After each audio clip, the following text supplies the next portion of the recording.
കൃത്രിമ ബുദ്ധി നമ്മുടെ ലോകത്തിൽ വളരെയധികം പടർന്നു പന്തലിച്ചുകൊണ്ടിരിക്കുകയാണ്. അമേരിക്ക പോലെയുള്ള രാജ്യങ്ങളിൽ ഇപ്പോൾ AI സെക്യൂരിറ്റി റോബോട്ട്സിനെ അവർ പോലീസ് ഡിപ്പാർട്ട്മെൻറ്റിലേക്ക് പ്രവേശിപ്പിച്ചിരിക്കുകയാണ്. അമേരിക്കയുടെ പല നഗരങ്ങളിലും ഇതുപോലുള്ള AI സെക്യൂരിറ്റി റോബോട്ടുകളുണ്ട്.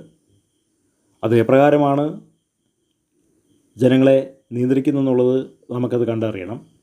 ഇതുപോലുള്ള റോബോട്ടുകൾ ഇസ്രായേലിൽ ഉപയോഗിക്കുന്നുണ്ട്. കാലക്രമേണ ലോകത്തിലൊരു കാലഘട്ടം വരാൻ പോവുകയാണ്.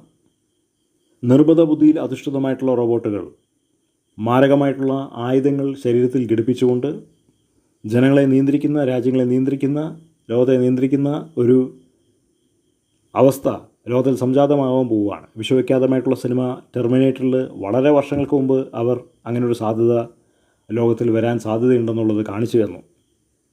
അത് അന്ന് വെറും ഒരു കഥയായിരുന്നു. പക്ഷേ ഇന്ന് അതൊരു യാഥാർത്ഥ്യമാണ്.